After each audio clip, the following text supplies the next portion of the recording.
All right. Hey, everyone. Welcome to another episode of Aspire to Inspire Live. This week, we are joined by the very talented DJ and producer, Michael Brun. He will be talking to us about his time growing up in Haiti, the challenges he's faced as a musician, and his plan to give back. So if you have any questions for him, feel free to tweet at us, #ATI Live, and I will get to as many of them as possible. So welcome, Michael. How are you? Fine, thanks. Thanks for having me on the show. Yeah, of course. Okay, so I just wanted to start with growing up in Haiti. Just kind of give us a brief on what it was like growing up there. Yeah, so I was born in 1992, and my dad is Haitian, my mom is Guyanese, and so I grew up in Port-au-Prince, lived there until I was 16, I believe, and so I went to school there in French first, and then in English. And growing up, I also played a bunch of instruments because my dad had a band and my mom played piano, and so they both made sure that I learned as many instruments as possible. So I went through piano, violin, singing, guitar, and then later in my life, I picked up electronic stuff like software. So Ableton, FL Studio, Virtual DJ, all the basics. Yeah. What was it like? It sounds like you were kind of more privileged than other people in that area. What was it like growing up with that kind of difference, the contrast? Yeah, I mean, it was Haiti. Haiti has a very interesting dynamic in terms of socioeconomic differences. So there's a lot of unfortunately a lot of poverty in the country, and thankfully my family they were able to send me to school and really we were lucky and privileged for that. So growing up, it taught me to be very grateful and very hardworking, I guess, because I wanted to make the most of the chances and the opportunities that I was given through everything, through family and through school. And so yeah, it really honed in a few things in my mind that I really stick to now, I think, for the rest of my life. Is there anything that you plan on doing to help improve the education system there, or anything that you can do in general? Yeah, so education has always been a really important thing to me and my family because we've just for instance, me and my brother and my sister, we all went through uh, elementary school first in French, and then went to middle school in English, and then now and in high school I did in half in Haiti in English and then half in Indiana at Culver Military Academy. And so and then I was also in college. I was pre-med and a bio major at Davidson College for 2 years before doing music full time. So it's really been just a super important thing to me because I plan to be a doctor, and to be a doctor you have to go through a lot of school. So it's once I started doing the music and developed that, I really wanted to find a way to incorporate as much educational programs as possible into what I was doing, and whether it's through helping other producers through just feedback and going through any tips and tricks that I know that I could share with people. And now with Kid Coconut, with the label, there's a lot more I'm able to do through that, because not only am I able to A&R and kind of spread my knowledge even more directly with more people, but we just recently did this program in partnership with these two schools in Haiti. They're called it's the Audio Institute and Cine Institute, and they're part of a group called APJ, which is Artists for Peace and Justice, and it's in basically it's college level music courses and film courses that's creating a creative elite and a creative class of Haitians to be able to go into the force and work. And the craziest thing about it is it's a full scholarship program, so it's for the poorest people, but that really want to be in a creative class and be able to contribute to not only the culture of the country, but the economy of the country too, because we're going to create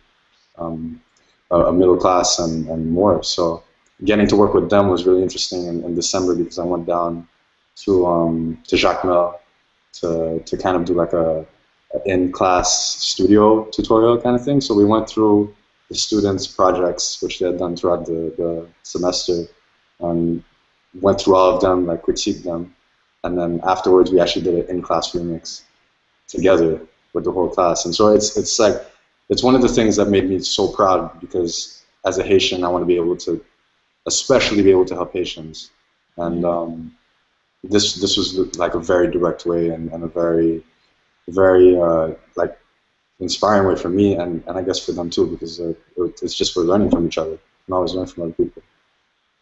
It must be so nice for them to also have someone who's like so successful as yourself come back and really care about where you came from. You know, like a lot of people take that chance and leave and never look back, and you actually care so much about where you came from and really make an Yeah, effort. it was really amazing to see like that. First of all, they knew who I was, which is just like it's always great to see that. But the fact that I was able to teach them things and kind of like help them progress and give them some advice in my own career from the last 2 3 years that I've been doing it professionally and just sharing as much as I know with them so that hopefully they can do it too. That's amazing. And tell us about making the transition from living in Haiti to going to Indiana on this scholarship to this school.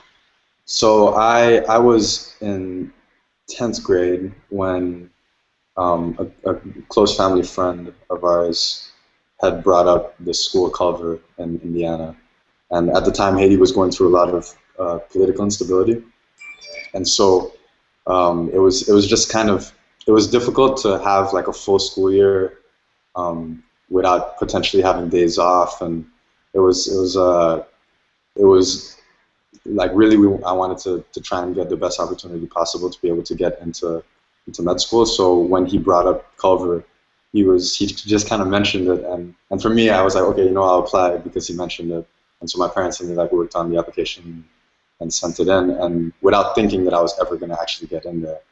And yeah, so I got accepted and I got like a small scholarship to be able to go, and we were really excited about it and a little nervous because I'd never gone to school in the U.S. I'd lived in Haiti my whole life. We visited the U.S., but never actually lived there. And I had no idea who was in Indiana. I never had any connection to there. So it was when we went over there, it was kind of like, hey, this is like my parents. I remember they're like, hey, this is our son. Okay, it's like quick. We have to do a tour of the campus, which is a beautiful one, and then like, okay, see ya. We gotta go because we have like the initiation. So your parents can't stay here. And they were like so nervous about leaving me there by myself, but it was really like an amazing experience overall, and yeah, I loved it. And at this time, were you making music already?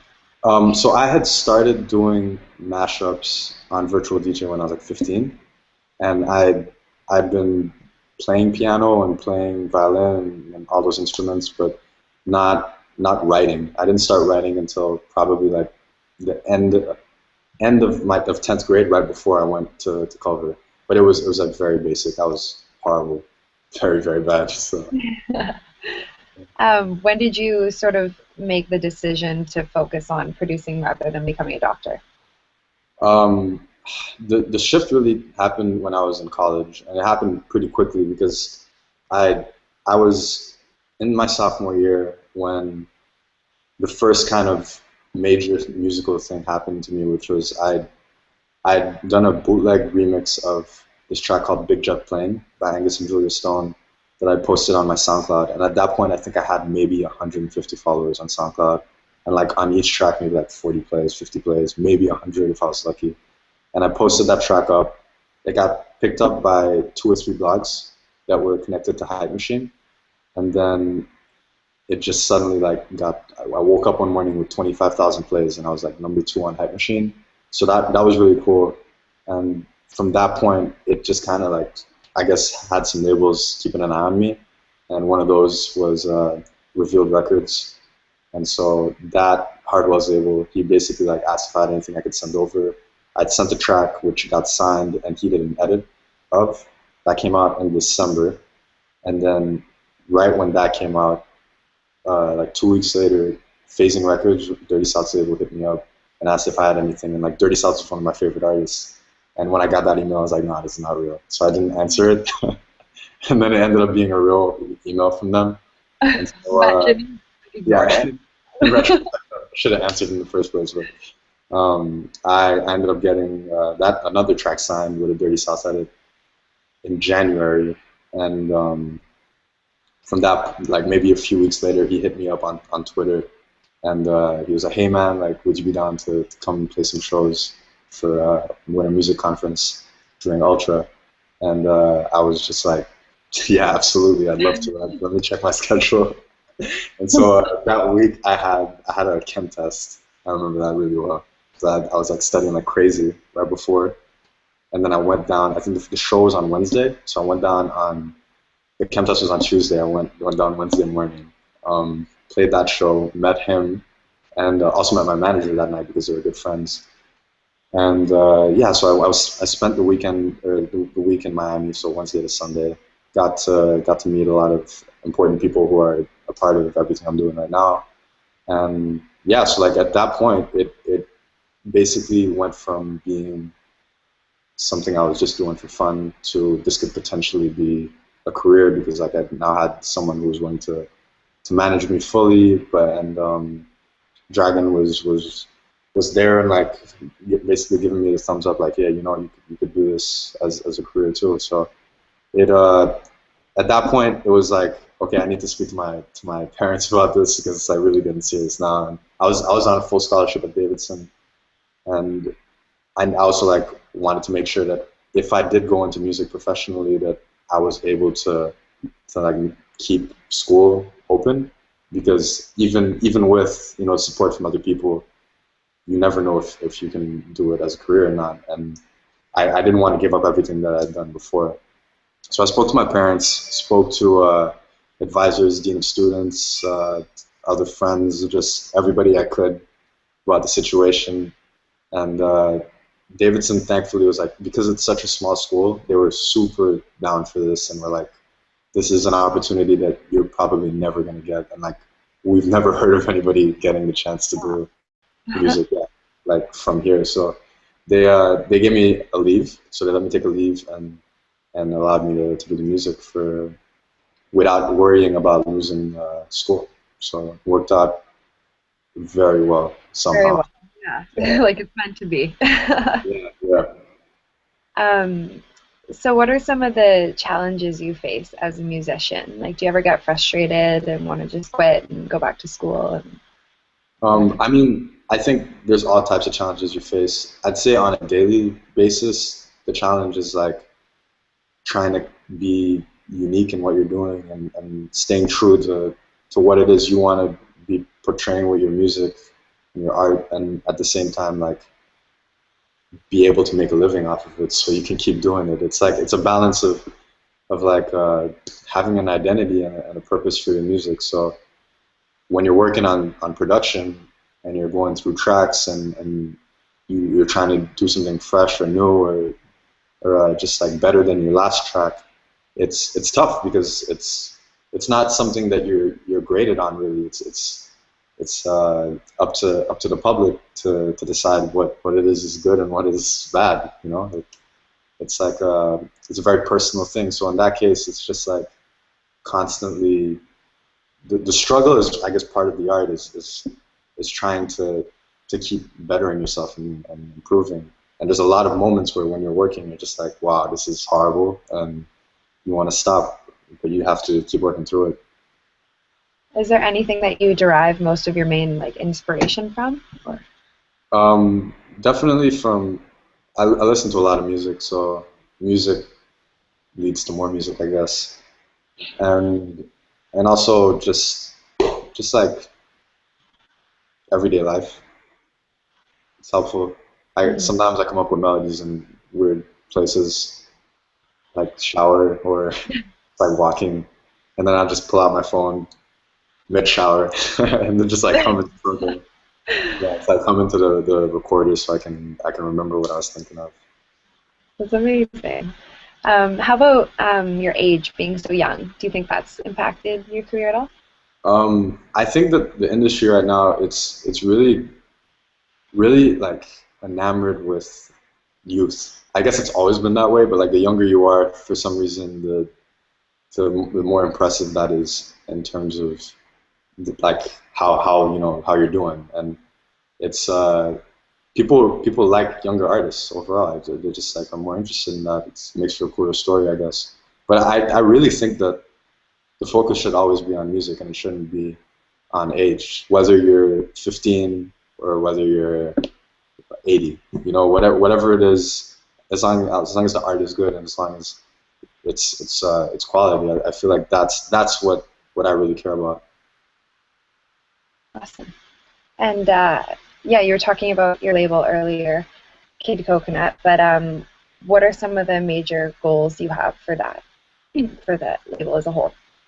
So at the most basic level, to release music that I really believe in and that I that I support, and to give other artists an outlet to get their music out.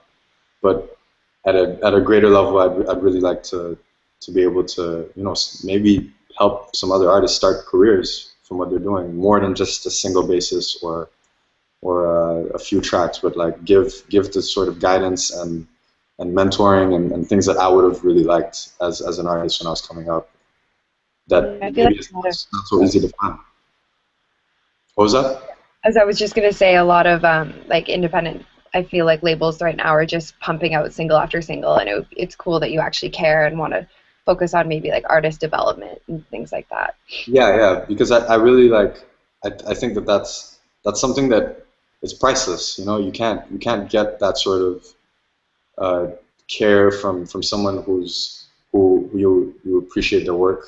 Like people who are sending stuff to Kid Coconut know a lot about the music that I'm releasing, so they have a sense of what my sound is, and that for me that's amazing to be receiving demos for the label, and when I find something that I really care about, like I want to make sure that I put as much 100% into the work and into the relationship with the artist, because like I want I wanted that for myself first of all, and that's exactly how I'd like to share that out. You can never keep what you get, you always have to pass it on. It's always like you grew up. Good outlook. Yeah. Where did you come up with the name Kid Coconut, it's funny, it was actually a nickname for me. for And you? so, yeah, it was a nickname for me, and we it just stuck. It came from it was my manager and Dragon Dirty South called me that. So yeah, it ended up fitting really nicely with the whole theme of what we wanted to do with it, and also like Haiti, coming from an island, it worked out really well. Amazing. Um, and besides obviously Dirty South, who have been some of your bigger mentors lately? Um, Lately, in terms of just like playing and supporting material, Steve Angelo has been really great for just supporting a lot of the recent stuff. So really happy for that. And from getting into like artists that I really admire, I love Calvin Harris's production and songwriting, and I think his career is exactly like what I think I like pull the most from, because he's just been able to stay consistent and top himself with every release, and that's just it's not something that you can do very easily, and he's been in the industry for like over 10 years, and to continue to just get better and better at it, at not only on a DJ level but as like a producer and as an artist, it's really impressive, and that longevity and that growth is really something I admire. Has there been any specific advice that you've received from any mentors that has really stuck with you? Um, I've gotten some production advice and little mixed down things that have been really useful, but I'd say like the most important thing uh, that I ever heard was it's this quote. I forgot who it's by. I think it's Henry Milton. But it basically, the quote, what it says is, if opportunity doesn't knock, build a door. And I think that like that counts for everything. It's like if things are not working out for whatever reason, then fix it. Figure out what it is that you need to change to get to get to where you need to be.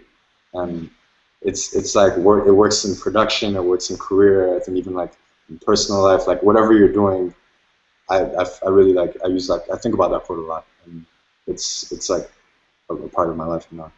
Yeah, I've heard that one before. It's definitely a good one for me too. I like it.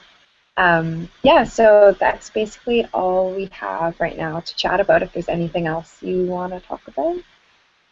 No, I mean I'm really psyched for this year. There's going to be so much new music. Hmm. Really Yeah, cool is there things. anything in specific we can look forward to for this year? Anything you want? There's two things I can talk about. There's a lot of stuff, but I actually three things maybe. So uh, first of all, on Kid Coconut, the next single will be out in the near future, very near future, and it's a collaboration, and it's called "See You Soon." So there'll be more information about it soon. But it's one of my favorite tracks I've ever done. Really excited about that. And then there's also some stuff on Size coming up. So I just did a remix for a track called "Love Will Never Let You Down" by Eddie Tonic and Abel Ramos. So that's also really soon. And then one more thing is I've been working a lot with Matthew Koma, so I produced a few tracks on his album. So that'll be also pretty soon. I'm excited for all those three of those things and a lot more. Yeah, super Yeah, exciting. Yeah, good. It's gonna be a great year. yeah, I'm hyped. Amazing. Okay, well, thanks again for joining us and telling us a bit about your story. And yeah, best of luck for 2015. Yeah, thanks so much. Okay, bye bye. All right, guys. Our next person up on this series will be Borges, and that will be on February 4th. So see you then. Bye.